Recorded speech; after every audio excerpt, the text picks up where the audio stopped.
And James Grande.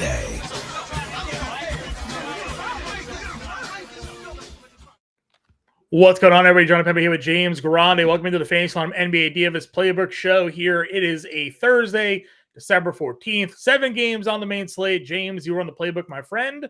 Interesting 7-gamer. How are we doing tonight? Yeah, interesting 7-gamer because every lineup's going to have 7 Utah Jazz attached to it. So anytime you say those words, you get a little goosebumps going up the spine. You get some chill bumps, going up your arms. But we will, especially when Utah's on a back-to-back and they're playing 12 guys a night. I was going to say, that's the worst part about playing 7 I Utah, know. is that Utah's playing 12. So you don't even know which. You got to pick the right 7. Yeah, you do have to pick the right 7.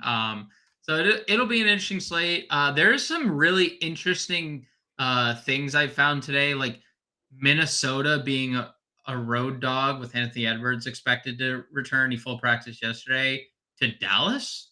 Right. Minnesota's 17-4. I mean, I know it's only like a point, but obviously, like we've seen some movement in that Utah-Portland game. OKC Sacramento's up to 244.5. That's the creme de la creme of the slate.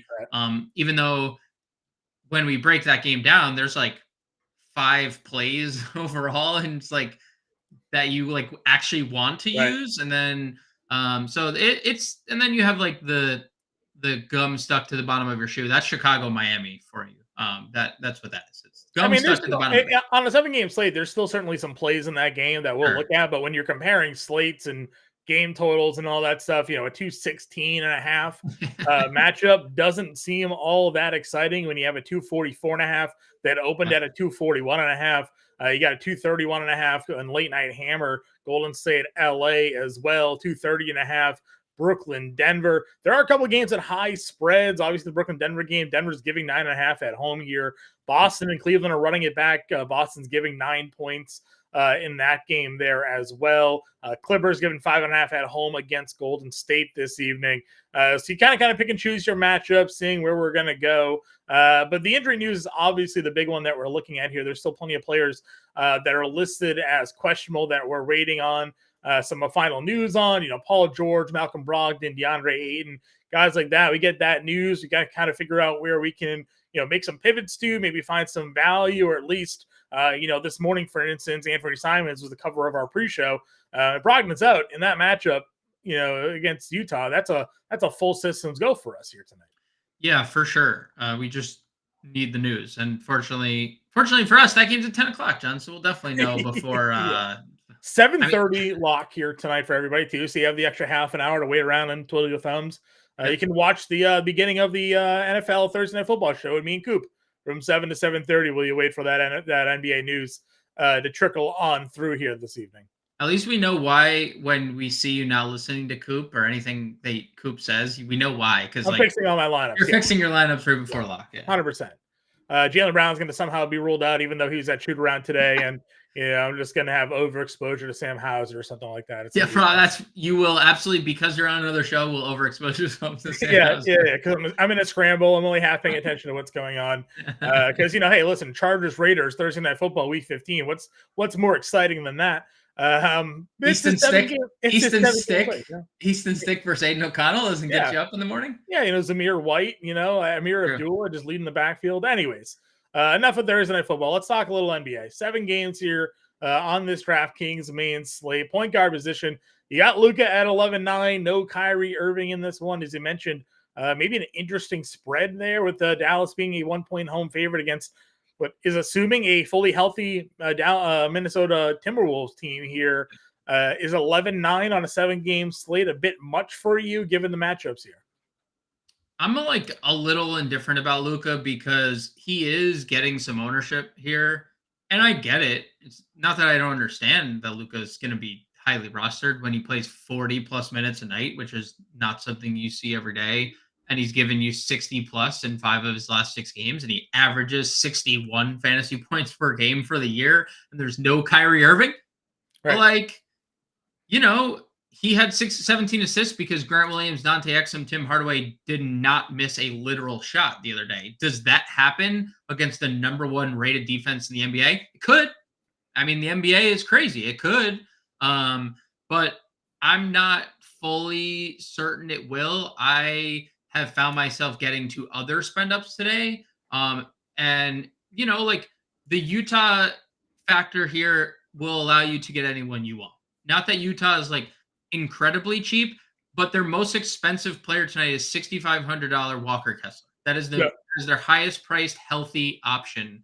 And then Sexton 57, Olynyk 53, Fontecchio 51, THT 5K, Agbaji 45, Chris Dunn 43, like Taylor Hendricks, former or lottery pick of this year, 42. So like there is no shortage of value on one team specifically, and like obviously pluck others from other games. But you want to get to Luka, do it. Yeah, Josh Christopher on their team. What? Shout out Josh Christopher.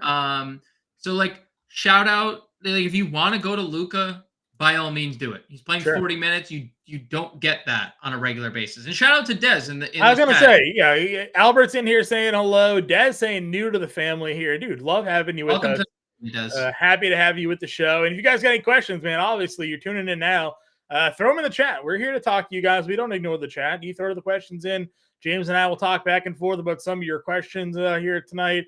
Lineup strategy, betting picks, you name it. We'll cover it. Don't worry about it. We're here for the next hour getting you guys ready for tonight's NBA 7-game slate. So I love seeing everybody coming in here. If you want to throw us some support, hit that like button, subscribe to the channel. Never miss a show that we have here. James and I go live Monday through Friday at 5 p.m. Eastern time. We do the morning show as well to get you guys prepared for what could be the day to come. And then, of course, during the day, we have like 9,000 football shows for you guys to get ready for fantasy football playoffs and DFS this week. So never miss a moment of fantasy slam. Subscribe to the channel, like today's show. Really helps us out with those YouTube algorithms. All right, we're moving off of Luka here. Obviously, we talked about it this morning. Monster spread here, a monster game total here. OKC, Sacramento, SGA's 10-5. We've talked about it. All these top guards have ridiculous ceilings. We just got 63 fantasy points out of SGA against Golden State a few games back. He gave us 51 in just 28 minutes against Utah. So, man, would have been well on its way to 70. Talk to me here. Is SGA your number one play of the day here, James? He's 1B. And we'll have to wait a little bit to get to 1A. You and I had a little debate about this guy earlier on the show. So he's the cover. 1A is the cover of my playbook today. You can find it at fantasyalarm.com. 1B is definitely the guy that I picked for MVP this year, and Shai Gilgeous-Alexander. 32% usage rate, 1.58 fantasy points per minute, has a 70-point ceiling, is as good defensively as he is offensively when it comes to accruing stats. You can just now he doesn't. The one thing that he doesn't have that like Luka has is, I guess, two things. One, he doesn't take threes. You very rarely see him make more than a three a game. He's taken 4 threes in the last 3 games, hasn't made any of them. And he doesn't play 40 minutes unless it's overtime, right? Yeah. So it's like you get 5 to like 7 extra minutes out of Luka, which is crazy because it's not like SGA isn't averaging almost 35 minutes a game. Also, Des, I love that all the time. And that's why I have 2 kids. But I do, SGA is like, if you're not riding the Sabonis bandwagon with me, SGA is the close second. Yeah, the one thing with SGA, unlike, obviously there's few people like Luka, like Nikola Jokic, is the reason they are priced where they are. SGA doesn't really give you double-doubles. He never gives you triple-doubles. When he's going for 60 or 70, he's dropping like 50 actual on you, or he's giving you those 5 steal games, right? So, he makes up for not giving you the bonuses there, on DraftKings. If you go on FanDuel, sometimes he's a lot closer priced to Luka Doncic over on FanDuel than he is on DraftKings because you don't get the bonuses over there for the triple-double, double-doubles, but he's giving you an extra point with his steals and block numbers there. So I don't know if you have the FanDuel pricing pulled up, James, and you can let us know basically how closer they are in price point here. But you are getting a nice little discount on SGA here. He is $1,200 cheaper. Okay, so almost the same, actually. I would for sure. I think over on FanDuel, I think he's a much better play. You get 5-6 steals out of him tonight. He could easily outscore Luka, even if Luka's going to give you a triple-double. So you just don't get the bonuses there. So They'll hit me at De'Aaron Fox 96 to get Steph Curry at $9,400. Distant 2-3 for me there from the top guys. I wouldn't say distant because Fox has shown like kind of a similar ceiling to SGA, probably like a little bit lower, which is why they're almost $1,000 apart. Right. We just saw 65 fantasy points against the Nuggets, which is interesting. He's obviously been significantly better at home when you look at all of his home and road splits. But it's hard not to like De'Aaron Fox in this game environment, just given 244.5 total after opening at 241.5, like just being bet up because I think people understand. Also, like you look at, I was looking at this earlier because I wanted to know what De'Aaron Fox and Domantas Sabonis were on the court together. If they play, their pace is like 101, that would slot them like 6th in the league. But we didn't only have De'Aaron Fox for 17 games this year because he was out with the ankle. So like they're playing really fast with De'Aaron Fox. They're also 11th in the league overall. So as you can see, like things are trending upwards for them. OKC 6. This is going to be a really, really high scoring, fast paced game. Right. So I think there's a little deception behind the De'Aaron Fox or behind the Kings pace. I know it's a pace up spot, but this is like just a great game environment for both. So like, I wouldn't say Fox is like super far behind because he does have high 60 fantasy point upside. If we get like similar SGA Fox scoring, if you played Fox, you win. Like, so I would say, not that far off. I prefer SGA, but not. Yeah, I think the 165 fantasy point game that we saw on De'Aaron Fox, I mean, the 16 assists is an outlier. That's just like, nobody missed shots. I had to assume there, for him there. It's not that he can't get high assist numbers, but he's been 16 assists is not necessarily the a number we expect from De'Aaron Fox there. We've gotten the ceiling 3 times. He did it once against Minnesota, right? And once against San Antonio, where he went for 43. Yeah, 43 actual. He had a 16 assist game there, got him to 65. Got the 12 assists and 36 actual. It's crazy against Minnesota there to the other game. So for sure, it's not that he can't get there. It feels like there's, as for every player, right? They need to kind of have ceiling games to get ceiling totals. So not too shocking there. We hop on into the mid tier. James Harden, Darius Garland, Anthony Simons here. What's your thoughts on this mid tier range, and how appealing does Harden become if Paul George is out? Harden definitely becomes appealing. I don't know. So Paul George is another one that went through shoot around this morning. Sure. So it will obviously see it's a groin. So he could have went through shoot around and it didn't go well and he might not play, right? We don't have that status. The injury report still says he's questionable. So that's really all the data we have to go off. But Harden's been super consistent this, recent stretch. He's also been super good without Paul George this year. 1.21 fantasy points per minute without Paul George and Mason Plumlee, because the Plum Dog, he does play with the second unit for the Clippers. So I like him. I think he's super consistent. There's obviously a good matchup with Golden State. This is another game that has a 230 total, one of the only ones on the board. And without Paul George, the ball's in his hands a lot more than it is when Paul George is on the floor. I mean, 26% usage rate without Paul George this year. That usage rate dips to 19% with Paul George. Right. Right. That's a big drop off. You mentioned Garland having a good game the other day, 42 fantasy points coming against Boston. Again, they lost by 7. The minutes have been great. Almost identical stat lines, really shooting the ball. Not really exactly identical stat lines. Shooting the basketball the last 2 games, and what should have been tougher spots at Orlando, at Boston. They are running it back in Boston here again. Do you think Garland's capable of having the same level of success here in this spot? It's been really good of late. And if you're 11 for 23 against Derek White / Jrue Holiday defense, like that's legit, because those are 2 of the best perimeter defenders in the league. So, well, that's kind of where I'm trying to figure out here. Gabriel wants to know any word on Edwards or George being out yet? Not yet. Again, we just talked about Paul George going through shoot around. Anthony Edwards, I believe, is expected to play here tonight. So both those guys, we'll see. 8:30 lock for Minnesota, and then the late slate there for the Clippers. So we probably won't know ahead of the 7:30 lock time, Gabriel, but we'll figure it out. Then Crackerjack wants to know what's going on with the Heat. No Heat in the playbook. Is it just that there's not enough value for you? Or is going with Chicago, or is it just the game total? Is it just simply the game total tonight?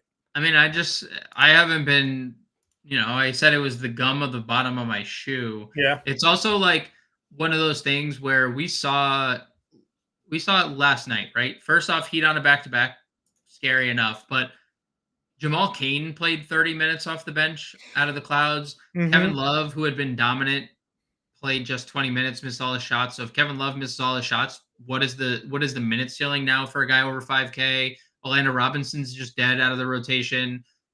How do you trust Jimmy Butler like on a given night? Like, what is the upside of Jimmy Butler at $9,100? Like, his price had been going down 89, 88, and he gave 43 and 40 fantasy points. Like, very unreliable production. I know last night he never played again in the fourth quarter. He checked out. They were up a lot. Charlotte made a little push at the end because Terry Rozier hit a bunch of threes, but I don't like Butler's price going up in a game.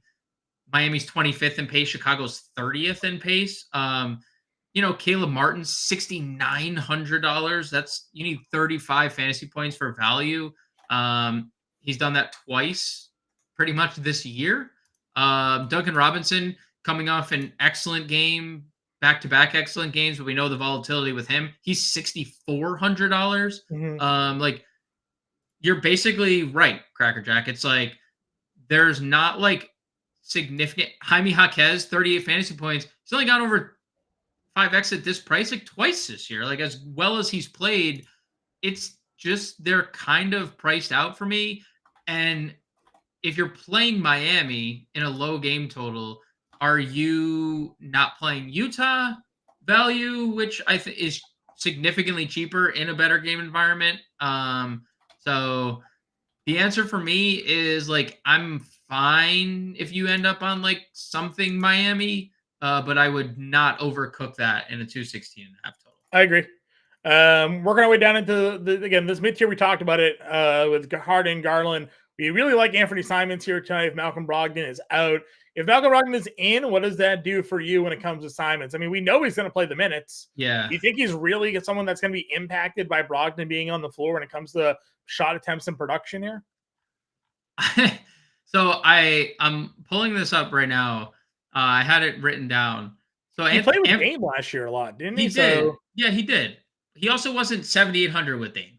I think that's so Anthony Simons on the year has a 33% usage rate. Malcolm Brogdon on the year has a 32% usage rate. One of those two would sacrifice, Sure. just naturally. And I assume it would be Malcolm Brogdon because I think we both can agree Malcolm Brogdon is very good very good as a playmaker. Simons is just a walking bucket. Does Brogdon come off the bench here, do you think? My guess, because he was off the bench in their first game. Yeah, there's definitely a chance. If I had to guess, with Jeremy Grant being out, my guess, if Brogdon plays, let's say Ayton plays in that argument too, that ultimately doesn't matter. Either Ayton or Duop Reith starts at center. You have Simons, Sharp, Kamara, and I think Brogdon, because I think they'd be comfortable playing Shaedon Sharp at the three. Because you're also on the other side of this game, you don't have Lauri Markkanen where you have to worry about a 7-footer playing the three. I think they start Brogdon Simons, but you also could be onto something, and maybe they just keep Thibault in the starting lineup as let's stagger. But if you start Brogdon, you can also just now you have Scoot off the bench, who's a high usage player, right? So my guess would be they would start together with Jeremy Grant being out, but I guess that remains to be seen, and we probably won't see that until 9:30 p.m. Right. Yeah, I mean, that's fair as well. Any other guys in this mid-tier? Kobe White, you mentioned you aren't really liking this matchup. Kobe White's kind of been on another one right now. Yeah, I'm done doubting Kobe White. He will make the player pool. He did not make my write-up section, but it is worth mentioning. So Without Levine this year, 22% usage rate, 1.09 fantasy points per minute, both really good. If Alex Caruso sits, it goes up to 1.24 fantasy points per minute with Caruso and Levine off the floor. That's where I would start really getting like a lot more interest if Caruso sat, because it's been that much more data where it's like we go from 1.09 to 1.24 fantasy points per minute, where you go from the third and he jumps Vooch in that instance where he's now just trailing DeRozan on a fantasy point per minute basis. So yeah, I like Kobe White. I would like him more.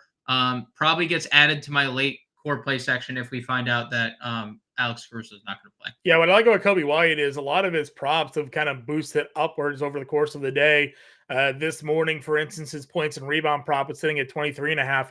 Now it's all the way up to 25.5. So yes, that has a lot to do with the movement of people out there placing their picks for today. But general consensus there, moving lines in the direction of increased production here. Kobe White right now just playing really at a different level. Our guy Faisal's in chat. What's going on, man? He says he's playing a lot of guys from the 7 p.m. games.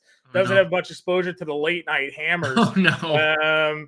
I will say that you should consider other options. Yeah, I agree. Faisal there, at least get some of that OKC Sacramento game. Yeah, the 244 game total. It's like a 1-point spread. If you're telling me you have a lot of 7 p.m.s, but you also have like SGA, then that's fine. Or, we'll talk about some other players that maybe is going to be in this game as well. But if you're just like core stacking the Cleveland, Boston, Chicago, Miami game, you're going to need to break the Vegas odds there and hope some things happen for you that many aren't really expecting them to break down here for you. Value point guard range, Malik Monk, Kyle Lowry, Derek White, any of these guys for you. Colin Sexton is the chalk. There you go. That's $5,700. That's where I was waiting. I was just waiting for you to just like get to Utah. Like those other names are fine. Yeah, I mean, you rattled off like everybody in Utah like 6 times already, so I just assumed that was implied. So I actually do love someone in the mid tier. I love Chris Paul. How about that? I love Chris Paul tonight. Love Chris Paul. Is it the revenge game? I'm not a narrative guy. I don't care. So looking at Golden State this year without Draymond and Gary Payton, it all makes sense now. Faisal, come on, dude. What are we doing here? I forgot he's on Cal. You're scaring me there. Yeah. So that's good. Perfect. You have a lot of exposure to the 10 p.m. games. You're in good shape there, sir. Great news. That's way better news. Thank you for clarifying. This game stack in Chicago, Miami. Like you just spent 20 minutes saying don't. Yeah, no, please. So the CP3 thing. No Draymond, no Gary Payton. 1.1 fantasy points per minute this year. And what did we see from Golden State just the other day? And you and I talked a lot about this on the podcast last night. They bench Andrew Wiggins, they bench Kevon Looney, they're without Draymond, right? Three guys that have regularly played. And they went youth plus Chris Paul, who had 15, 11, and 5. And you and I, at the beginning of this year, said this exact thing about Chris Paul when there was no Draymond Green. And we were like, every time Draymond's not on the floor, there's a potential for double-double because he's going to run the second unit. And now he's playing with the second unit guys that are their better players in Brandon Podziemski and Jonathan Kuminga and Dario Saric. Like, those are 3 of their best players. Like, plus Steph Curry, that's your best 5 right there. So I think there's going to be a lot of command of this second unit for Chris Paul. I do think we're going to get similar minutes in the Phoenix game, maybe even north of 30, given we don't know what the starting lineup's going to look like here because we don't know if it's Wiggins. We don't know if it's Looney. We definitely know it's not Draymond. So I do think Aloha and Chris Paul is incredibly interesting in this game, especially if he's going to play 30 minutes at 1.1 fantasy points per minute. Sure. But yeah, all roads lead back to Colin Sexton. Almost 1.3 fantasy points per minute this year with everyone out for Utah, which is everyone, as we mentioned. So he started yesterday. He's going to start today. He's going to be the chalkiest play of the slate. You don't fade him in cash. You could definitely fade him in tournaments. I wouldn't because you and I have talked about this a couple times. This guy averaged 24 points a game over an entire season in Cleveland. And he's in his mid-20s. Like, let's put some respect on Colin Sexton's name, and I got to do the same. But back-to-back 20-point games. I mean, just lock and load Colin Sexton and move Yeah. on. No, he's an elite scorer. It was kind of weird to see him go to Utah and just be It relegated was. to like this backup kind of role here because we all thought like he was going to be like the Garland, the Mitchell, Yep. all that stuff here, and it just he hasn't really been given that opportunity to be that guy. Any other point guards for you? Yeah, I mean, Scoot Henderson, if we don't have Malcolm Brogdon, is really intriguing.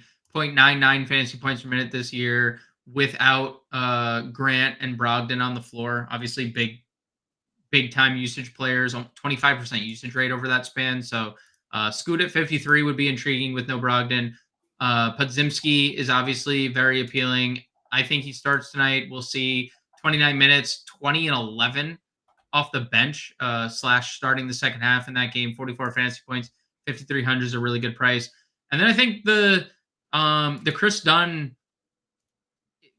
very interesting tonight because we were talking about it last night and we were in the middle of the game. We were literally recorded at halftime of that Utah Knicks game, and you were like, Agbaji's got most of the run, and then Agbaji's the one who started the second half in that game. Yeah. But that we've seen that a bunch where like mid-game adjustments are different than starting lineups.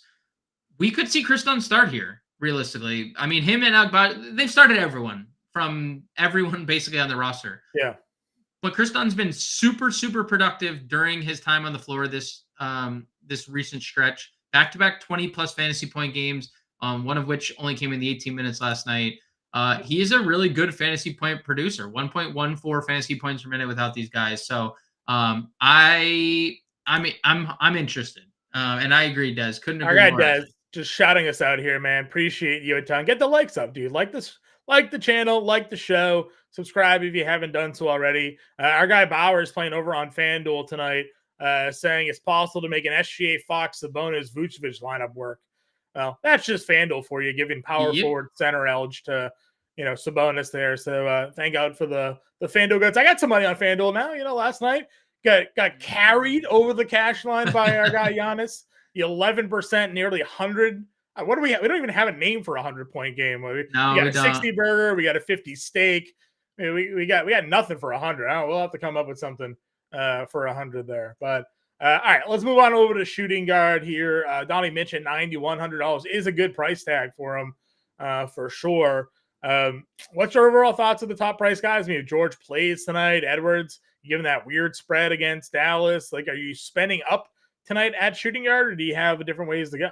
Yeah, not particularly. I think the Portland duo, and then not including Brogdon, is like the interesting part of this position. Shaedon Sharpe over 40 fantasy points in 5 straight games, including a 50 bomb in that span. Obviously, Anthony Simons went nuclear last slate, scoring 30 at actual, 30 the game before, 20 scored 28 plus in all 3 games. If there's no Brogdon, obviously going to Simons and Sharpe are 2 of the better plays. But I think shooting guard kind of stinks, and fortunately for us, like, all of Utah is available here for us. Like, a lot of multi-position eligibility as well. Yep. So it's like most of the guys that we mentioned are the guys that I want to play. Like, you could play Boston. I think that's perfectly fine. We saw, how steady Derek White is, but 6,800 if Brown plays, like, I don't want to say you question the ceiling, but it's more of like a cash game play. I would say the same thing for Drew Holiday at 67. More of a cash game play, especially if Jaylen Brown plays. He's averaging less than a fantasy point per minute on the year when Jaylen Brown's been in the lineup. So obviously getting to Clay is disgusting right now. Duncan Robinson, I've already kind of poo-pooed a little bit. 6,400. I know he's come off like 3 games of 35 or more fantasy points those last 4, but on a back-to-back. NAW is overpriced, even if Anthony Edwards doesn't play. Tim Hardaway, can he go 10 for 21 against Minnesota? I guess he can in theory. We said he could score 30 actual, but obviously far less likely to do so. So this is the worst position on the board for me. I'm just, in most cases, if Brogdon's out, I'm playing one of the Portland guys, or I'm spending down to Malik Monk 62, Sexton we mentioned, Podziemski 5,300, Talon Horton Tucker 5K, or Chris Dunn 44. The THT thing is interesting. If he finds his way into a starting lineup tonight, I have a lot of interest here, I think, because he is a guy. This is like the perfect scenario for a 20-shot THT night, right? Like, it's just Sexton. There's no Collins. There's no Clarkson. There's no Markkanen. Like, it feels like we could be primed for a ceiling offensive game from Horton Tucker for me. He's a good fantasy producer. He's averaged 1 fantasy point per minute on the year, and that's balancing between the bench and the starting lineup. So we just have these random games where he just shoots, and when he does, he has a ceiling. So, bad team THT, right? It feels like it could be a spot, and the fact that they're facing an equally bad team here, kind of goes to that extent for me as well. Agreed. Anybody else? Any Strother love at $4,600 tonight? No. I mean, we'd have to find out he's starting, but 4,600 is uncomfortable. Okay. Even with KCP not playing today, or you need him starting to get the action there. Yeah, I mean, he's even worse on a per minute basis this year than Christian Braun. So sure. Do you think it's fair to look at those numbers knowing that like he's only really had a limited amount of time to play that play? No, I mean, I love the upside of Julian Strother. I'm not saying I don't. I'm also, because his fantasy point per minute output the last 2 games is way better than it has been the previous 20. So it has, and maybe we do see like an extended run, but there was a dream scenario that played out in the Chicago game.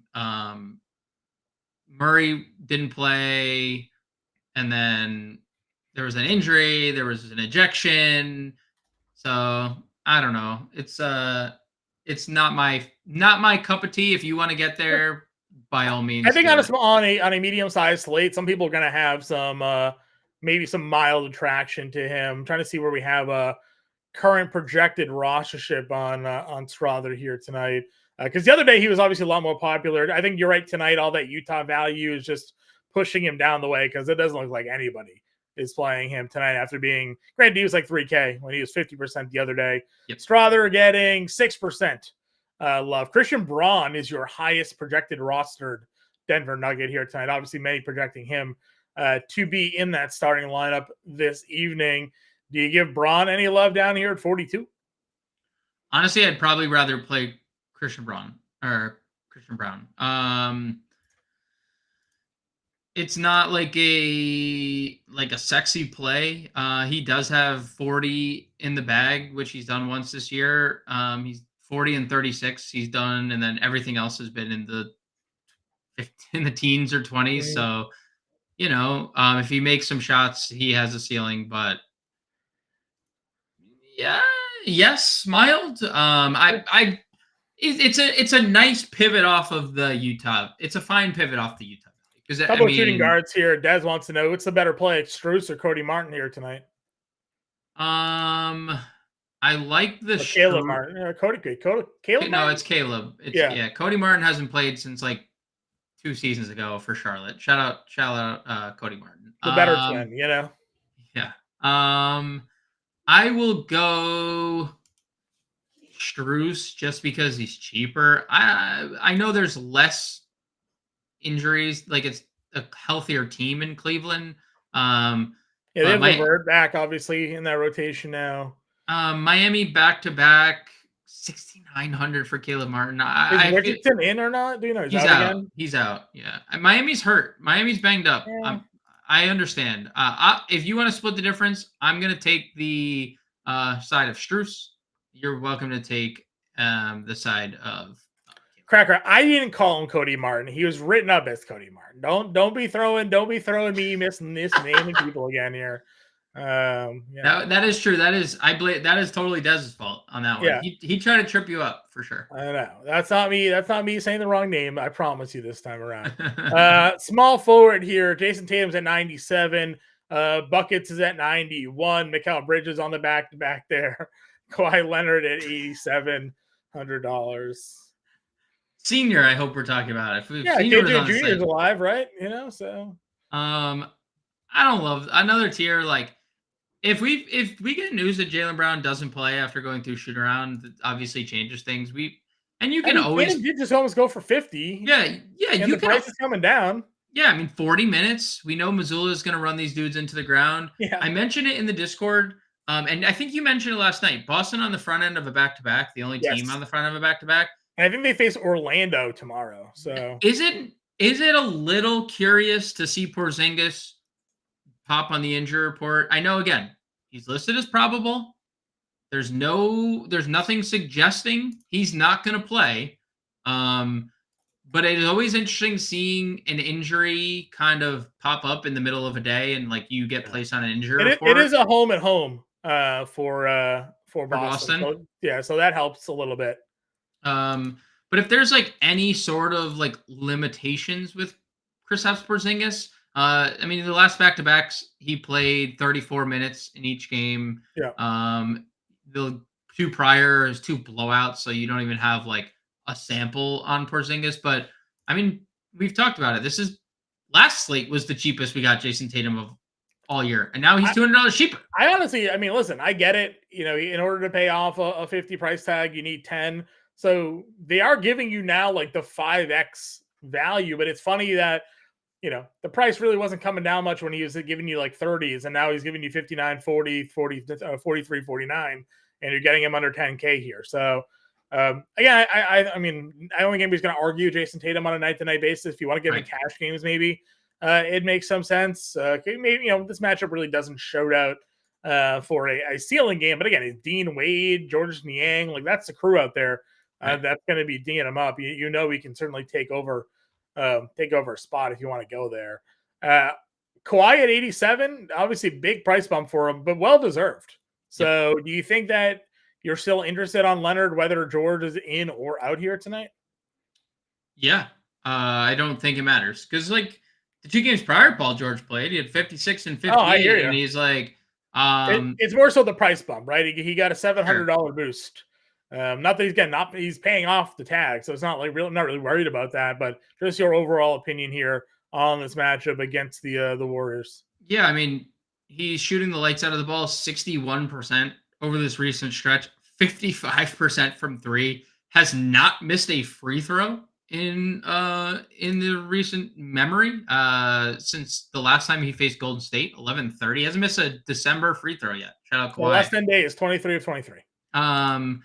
I mean, like, yeah, he's a 50-40, almost 90 guy right now. This looks like the Kawhi that we have grown accustomed to. I think what really did it for me, John, is the other night in Sacramento or home against Sacramento, 31 actual and 31 minutes in the second leg of a back-to-back. Like he is fully back. He is their best player. He's their best fantasy producer. He's the highest usage player when everyone's on the floor. The $700 price bump doesn't really matter to me because we're getting a little bit of everything from Kawhi, and we're going to get a little bit more. 27% usage rate, 1.2 fantasy points per minute with Paul George off the floor. What I love more about Kawhi Leonard tonight is kind of the matchup that he's going to have to go up against now, right? Like Draymond Green, obviously we know not in the lineup. Draymond Green is still a really good defender. Sure, he's been resorting to some physical violence lately when he's been on the floor, but obviously he's not going to be in this game now. And if they do decide to sit Andrew Wiggins, I mean, Andrew Wiggins was a really good defender last year. This year, obviously the play has slipped a little bit, but you're taking those guys off the floor and you're subbing in Kuminga, and who's very handsy, Podzimski's who's a rookie. Dario Saric is not a great defender. Whoever they decide to throw out there now on the wing fails in comparison to what they did have out there with Draymond Green and Andrew Wiggins out on the end. So, Kawhi, I mean, how quickly does Jonathan Kuminga pick up fouls potentially tonight if he's guarding Kawhi Leonard? It feels like that's a lesson learned here tonight for our boy. Don't do that to me, please. I know you're big on Kuminga here tonight. Listen, I get getting to him. It's a great price point. I'm just saying, we're never right about predicting fouls anyways. Like Jaren Jackson went for 44 last night. So, but I'm just looking at this matchup. If this is the usage rate that Kawhi's getting and he doesn't have to deal with Draymond or Wiggins, feels like a really good spot for Kawhi this evening. Other mid-tier plays for you. You got DDR at 82. We've talked Sharp. We liked Jaylen Brown in this matchup the other day, and he went for 36. Again, fell a little bit shy of paying off that price point, but the scoring was there. He took 10 of 17 shots. If he's good to go tonight, any interest in going back to JB here at 79? You can play any Boston. Hope they go off. Blanket statement, right? Yeah, I know you're looking for more. I'm just gonna change the scroll we put on the bottom of the show to just feel like you can play Boston 5, and one of them will go for 40. Right. It's good. Like, it's good numbers. Like, he's a 1.08 fantasy point per minute guy. He is essentially the same usage rate as Jason Tatum, which I don't think people realize, because Jason Tatum's a top 5 player in the NBA. And Jaylen Brown would just rebound, for crying out loud. Like, give us something. Just anything but score. I know. So I don't know. Like, if you want to get there, he has a ceiling scoring, and so yeah, blanket statement. Jalen Williams, Dante Exum, both here at $6,700 and $6,600. Jaime Jaquez is 63. I'm sure you mentioned Duncan Robinson. He's 64. You're not getting to a lot of Miami guys. I get it, but they're all here in this price range. Yeah, I'm just off this tier. I think Jalen Williams would probably be the one guy I'd get to, because the game environment and what he's done lately, outside of really just an unfortunate blowout against Utah, and had a tough spot against Houston, had a tough game. But the 3 games, mixed around that 40, 39, 45 fantasy points, was well on his way to another fantasy point per minute output against Utah until the blowout. So Jalen Williams would be the one guy. Off Exum completely, 6,600 if he beats me. Salute to the 2014 lotto pick and Dante Exum. It surprised me when he was actually in like 8 years. I thought he was like 3. It's been if the listeners could see your face when you saw that it was 2014. Yeah, and he had a stint in like the Euro League in between. I was like, oh geez, he's really but good for him, man. Coming back in the league and firing like this, dude. Of course. 7 for 9 from 3. I've said this a lot, okay? I've said this a lot lately. Can't happen again. It will not happen again. 7 for 9 from 3 against Minnesota. If it does, at Portland, at Memphis, home against the Lakers, a pretty good matchup stretch-wise. This is certainly a tougher test. Did Jaden McDaniels return for Minnesota the other day? Yes, he was did. Questionable. He did play. He's also now listed questionable again. Okay, well, I guess we'll see. Just thinking about the defense there for Minnesota. Anybody else as we work our way down here? Norm, Kuminga's at 54. So Norm is really bad on a fantasy point per minute. I think if Paul George is out, it's something I would consider, not something that I would prioritize. And not at 57. That's a crazy price. Yeah, the price is really what trips me up. It's Kuminga for me in this tier, and Fontecchio would probably be Fontecchio is like the 4th highest rostered player tonight. How does that make you feel? I mean, it makes me feel some type of way. This at least he's not 57 and 55 anymore. Right. True. And you know what? Like, for what it's worth, he's out there chucking. I mean, double-digit shot attempts in the last 2 games, 16 that is all threes. Yeah. I mean, right. Like, if you're going to play... Just give me a guy that will shoot the basketball. We say, not to cut you off, we say this all the time. I want a guy that at least is going to give me a chance to score. Yes. I don't care if he goes 0 for 12, but he took 12 shots. Right. Instead, sometimes we're relying on guys that take 4 shots that have to make all 4 shots. There's always a chance that Fontecchio goes 8 of 10 from 3 tonight, and we're golden. Yep. So I'm with you. He literally led Team Italy, and obviously a different landscape, but led Team Italy in scoring. Like, he's a good scorer. And Will Hardy has expressed his likeness for Fontecchio, and that's why he continues to start. Even in a game, Lauri Markkanen came back in yesterday. Fontecchio started next to him. So I do think it's going to be a pretty viable option, 5,100. For all those wondering what max I would do for Utah, I would max 4. I know that's scary to say, and I'm not saying I'm going to max 4. I still haven't necessarily built. But like, they're literally down their 4 best players. So I know it's the second leg of a back-to-back, but it's Portland, it's a relatively decent matchup. Well, we had who was it in our Discord last night? Screenshot one of the currently winning lineups, and they had like six Pelicans or whatever it was. Six Pelicans. And it was like, Loosemeister. how did you fit all those guys in there? Like, yeah, the Loosemeister, Loosemeister. Which I'm sure he might be hanging around in this chat here. Tonight, he might be. But so I do like. Yeah, he's lurking. Fontecchio 5K, play THT here. And Kuminga 53 would probably be like the 3 options. Moody's a little interesting. 5,100, 24 minutes in a game that everyone gets ejected or benched in. But this is the play that I need your advice on. I know, dude. I know. He so is chalky. projected around 40% as of this afternoon. Now we are going to get an updated rostership as we get closer to the 7:30 lock time yet. It hasn't come through yet, but when I saw, for no apparent reason whatsoever, other than what I imagine is price plus game total here, Jaylen Brown officially a game time decision tonight. So we'll see. That's a classic on this show here. At least it's a 7:30 start. We'll know at time. Yep. But I get it. 240 total, couple low spread. Lou Dort's $4,300.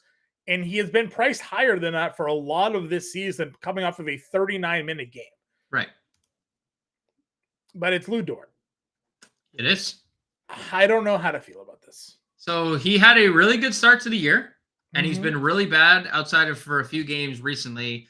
It is 100%. And, like, you're right, because he's single position eligible, too. It's not like we're getting, like, shooting guard, small forward Lou Dort. We're getting 40% of the field is seeing small forward Lou Dort in their lineup on DraftKings tonight. So here's my thinking, because I saw this as well, like at whatever time, 10 o'clock, 11 o'clock, when I first looked at our ownership, when you posted it. He is going to be the De'Aaron Fox defender, like primary defender. That was what I took it as, because Lou Dort is the classic, like, get the other team's best offensive player on the perimeter and good luck. Mm-hmm. My guess is that they're just going to put Dort on Fox and to match Fox's minutes. The problem is we don't have like a good sample of that, because Fox didn't play in their first meeting and he played 25 minutes. Like, he didn't factor in that game. You just talked about it when you were talking about Fontecchio. Like, Lou Dort is going to shoot every so often, but like, look at the shot attempts largely. 5, 6, 6, 5. You're getting a guy who is on the floor to be an annoying defender, right? To the opposing team's best player. And maybe he sees Malik Monk, and maybe he guards whoever's Keegan Murray if Keegan Murray's making every shot. I don't know. My guess is he's going to be on the floor because he's starting the game on De'Aaron Fox. People saw 39 minutes and they were like, oh, wow. Like, now we have a $4,300 guy that can play nearly upwards of 40 minutes in the best game environment on the board. But it's like, I told you when we were talking about it, like, this game doesn't have like a lot of elite plays. It has the top plays, like the 4 best players in this game, and then like basically everybody else, right? So, and now Lou Dort is in the basically everybody else category for me. Yeah. If you're telling me that 40% of the field still at this time of the day, and an hour and a half before roster lock, is playing Lou Dort, then I'm going to be fading Lou Dort in my tournaments. If you want to play Lou Dort in cash, by all means. I will not be playing a $4,300 Lou Dort if he's 40%.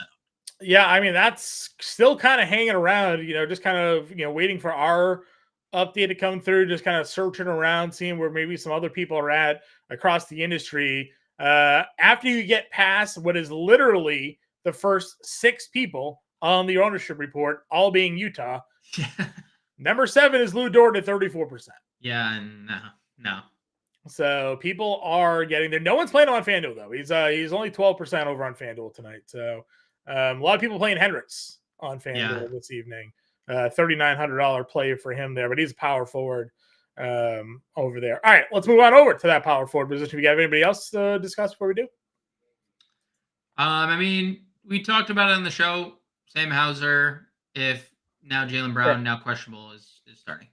Yeah, again, Hauser has not done well in the starting lineup tonight, but when he is in the starting lineup, he plays the minutes. Yes. 32, 37, 35 minutes when he's out there. So he's going to get the cardio in. Hopefully he hits the 6 shots he takes, 7 shots that he takes, because they're all going to be from 3. He does give you like a little bit of rebounding too. As I say that the 37 game he managed to have 1, but when he's playing 20 minutes, he gives you like 4. So Kelly O 50% Bowers. It is a Utah night. So is it fun? No, but we're here. We're here for it. John Agbaji getting a ton of ownership too. Just gonna throw that out there. Another guy that falls into the same bucket for me as Lu Dort. Yeah. Again, the problem with Utah is that we don't know, right? There's going to be guys that usually take 6 shots that might take 14 tonight because all the 20 shot guys are off the floor. Every single one of them. Clarkson, Markkanen, George took 20 shots like the other day. John Collins is a 15 shot guy. He's out. So somebody who doesn't normally take 15 shots is going to take 15 shots. That's why I said I think it's Talon Horton Tucker. He at least has some of the upside for shot attempts that we've seen on the year. So Des, I appreciate the hell out of you, man. I would love to see more people who are tuning in, liking the show here today. We got great things going on here, so appreciate your support. Power forward. Talked about Tatum, talked Butler. Has anything wavered for you on Towns? I mean, now we're looking at a close spread, a decent total. It feels like a really good matchup. I mean, Grant Williams, Derek Lively, like what's going on here with this Towns matchup for you? So Towns this year has essentially been the same fantasy producer as Anthony Edwards. Slightly lower usage rate, but there's not a big difference. 1.24 fantasy points per minute for Karl-Anthony Towns, 1.25 for Anthony Edwards when both are on the floor. So you want to pivot to Towns. I talk about this all the time when it comes to Dallas. They're top 10 in pace and bottom 10 in defense. It's a very appealing spot to target guys. So if you want to get to Towns, whether Edwards is in or whether Edwards is out, he has a massive ceiling. Like he's gone for 60 a bunch of times. We've seen Karl-Anthony Towns against the Spurs last year, the year before, actually score 60 in a game. Like it's in we were paying over 11K for Towns. We were like 2 years ago. Yeah. He was giving you like Embiid numbers, right? Yep. Like he was that guy. Obviously he dealt with some of the health issues. They've rechanged the organization a little bit now. But still, I mean, consistent doubles. No, he's still a pretty elite scorer here. So, 9K for Towns. I'm definitely liking that. Yep, agreed. Working our way down the list, we talked Kawhi, we talked DDR. If Zinger's in, I do like this price for him a lot. Again, $7,600 gave you 45 fantasy points for him. Kind of been the price they priced him at a lot this year, and he's been up and down. But the fact that there is no Evan Mobley, it's Jarrett Allen, and then it's what, right? When Allen comes off the floor, really nothing going up against Porzingis here, and he showed why that was a mistake the first go around. They're still, Cleveland hasn't signed anybody since to defend him, so great value on Porzingis tonight. And I know you're going to say, yeah, you can play any Boston guy you want, but go ahead. No, I was just going to say, I couldn't agree more with you, John. You're very smart. Sure. Let's move on to the next. Sure. All right, what's your next guy then? All right, what's your next power forward? Talk to me, man. I do like Kristaps Porzingis for what it's worth. 34 minutes. He's the second best fantasy point per minute guy on Boston this year. So, if there was anybody tonight that I'm most likely to play, it'd be Kristaps Porzingis. Okay, just throwing that out there. That's if Jaylen Brown's in. Because if Jaylen Brown's out, obviously that opens up. There's like 6 guys on Boston. You can just like definitively be like, yes, I want to play that guy. Yeah, Tatum, White, Porzingis, Holiday. Holiday has a big fantasy point per minute. He has the biggest usage bump on the team when Jaylen Brown's off the floor. The rest of the power forward position, there is one other king than the core 2 that I would really get to. Malik Monk on FanDuel is fine. But Keegan Murray, 5,900. Has been super productive lately, 33 and 34 fantasy points. The team has talked about how much more he's looking for a shot, and it kind of has showed in the scoring in the last couple games. You and I talked about it earlier in the year. He did nothing other than score last year, and he broke the rookie record for threes. He shot 40% from 3. It's like, oh, this guy is a sniper, whatever. But he started the year off really well peripherally. And that kind of went away, but it's starting to come back. 7 rebounds and assists, 3 steals last game. We've gotten 3 rebounds, 3 steals the game prior. I like Keegan Murray quite a bit in this up pace environment. He's going to take a lot of threes. Like Keegan Murray in this spot he took 10 threes in the first time they met, John. That's not a coincidence. Like when you get the Kings out in space, they shoot a ton of threes. Like that, they were the most efficient offense of all time last year because they just take so many threes off of Sabonis fast breaks and off of De'Aaron Fox fast breaks. So 5,900 for Keegan Murray is a price that I'm definitely willing to get to. The more and more I think about it, someone that I'm willing to add to the core play section of the playbook, because I do think Lou Dort's going to be guarding, De'Aaron Fox and Jalen Williams is a 6'5" power forward, but has like a 7'5" wingspan. Sure. So like that could be annoying, but I think this is a really, really good GPP spot for Keegan Murray. And then it's a bunch of guys that like I really want to like, and I'm super on the fence about. Like, I really want to like Naz Reid if Anthony Edwards is out. I really, really want to like Dario Saric.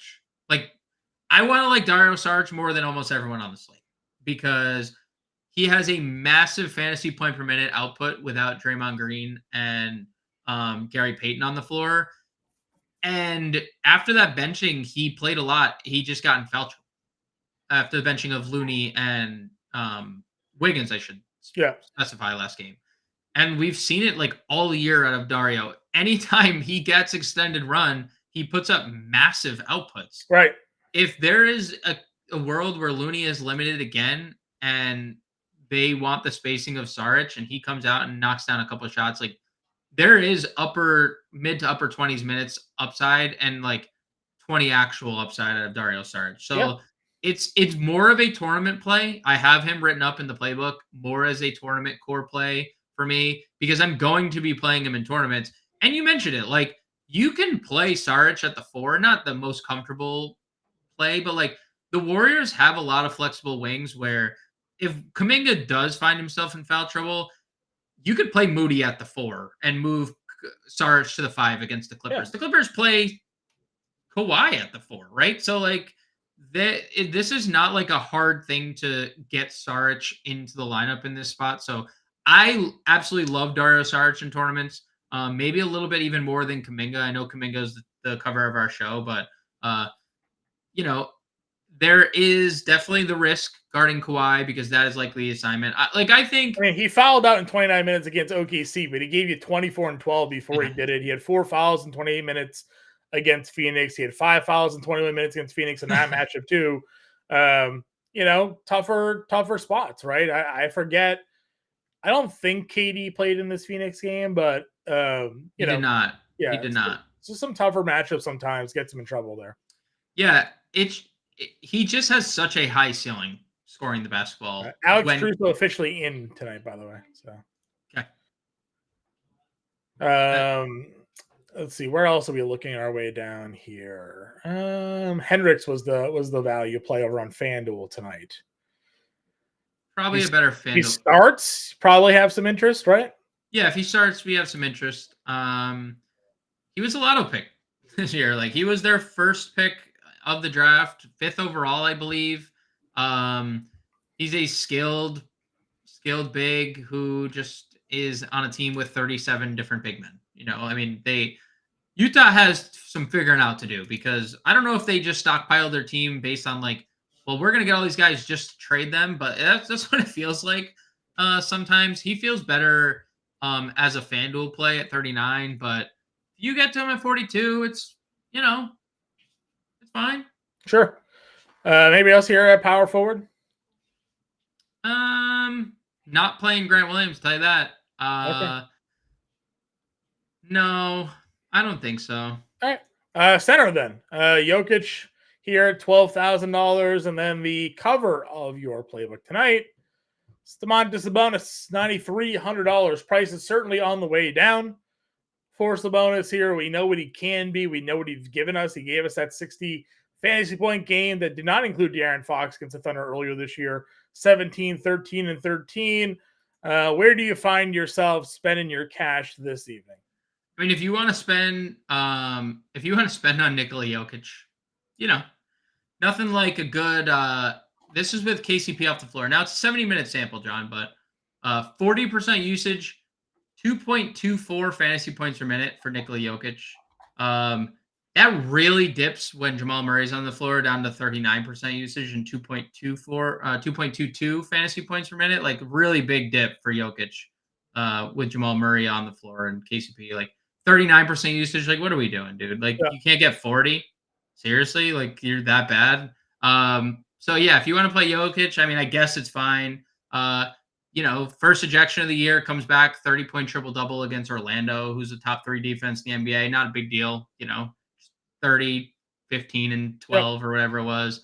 But I do like the savings quite a bit going to Sabonis here. He is the slightly better fantasy producer per minute for the Kings than De'Aaron Fox. 1.37 for Domantas Sabonis this year. 1.32 for De'Aaron Fox. And you mentioned it, like, he has the ceiling. He's been tremendous at home. And this offense just simply runs through him. He has a 38-minute ceiling when he is not in foul trouble and or in a competitive game. And you don't really get that from big men. And when you look at the price, his cheapest price tag before this was $9,500. And he's only a few games removed from a 26, 13, 10 triple-double that did include De'Aaron Fox. So give me Domantas Sabonis, absolute ceiling game. He's I mentioned it. I'm finding ways, and I think you can with Utah on DraftKings, to play SGA and Sabonis. You open up with 5K. So Sabonis is the first person I'm plugging into my laps tonight. All right, Jaylen Brown officially in, by the way, getting that news here now. Hopefully we'll get the Zinger news in a moment as well. Other centers that I like on tonight's slate, I like Gobert against Dallas. I think Chet's in a pretty good spot at $7,400, also in the mid-tier. Either of those guys work for me tonight. Where are you going mid-tier value plays at center? Anybody jumping off the page for you? Yeah, I mean, Kelly Olynyk, 53. He's going to start. He almost triple-doubled last time out. I know. It's just an easy plug-and-play for Olynyk tonight. All right, and then, Crackerjack confirming there, Jaylen Brown is in. Let's get a lineup build here, Grande. I guess we're going to plug Sabonis. Yeah, let's plug Sabonis. Kuminga, go in that direction here. Yeah, Kelly O in the util, or if you wanted to play Sabonis in the util, either one, doesn't matter. Okay. Point guard. Colin Sexton. Sexton works. Or shooting. Actually, play Sexton as shooting guard, because shooting guard sucks. Are we point guarding then what? Chris Paul, you think? Yeah, or SGA. I would say Chris Paul or SGA. Can we get SGA here? SGA gives 37. Probably forces into like Lou Dort here, right? Yeah, let's not play Lou Dort. I mean, it's not terrible. I'm just saying that's probably where it puts us here, right? So, yeah, I don't want to play Lou Dort. Fox gives us a 5K play. You like Chris Paul though, so let's let's play Chris Paul. Chris Paul here, a power forward. Where are we going? Fontecchio, 51. Yeah, that works. We got to get some more Utah in our lineup, don't we? Guard, 5,900 to play rest of the way. Let's see. Well, plug Kelly O in Utah for more Utah. Yeah, Olynyk. And then Talon Horton-Tucker in either spot, and then we'll finish it out. $7,400 for a forward or a Utah. What's that give us? Forward or a guard, you mean? Forward or a guard. Not great. Well, you could play Chris Dunn over Horton-Tucker. Okay, let's do that. Let's go Dunn. Or you could just not play Kelly O and you play Talon Horton-Tucker, but that gives us 84, which would be we get Harden, Shaedon Sharp on the other side of that game. I said Simons. Yeah, right? Simons. Yeah. Yep. If we went off Tucker, that's 56 at a forward play. Sarch. Yep. There you go. Just an example lineup for everybody out there. It's Paul, Sexton, Kuminga, Fontecchio, Sabonis, Dunn, Sarch, and Simons. Playbooks out. We'll be in the Discord. Lost Luck 7:30 tonight. Some more news to come. Give us a like to the channel if you haven't done so already. Subscribe. I'll be back in an hour. I got the Thursday Night Football show, myself and Andrew Cooper. So if you want to tune in, get your start sit questions for fantasy football, come back here at 7 o'clock Eastern time. I'll be doing that for everybody. We'll be back live tomorrow at 5 o'clock Eastern time. So tune in then. For now, everybody, good luck tonight. We'll catch y'all later.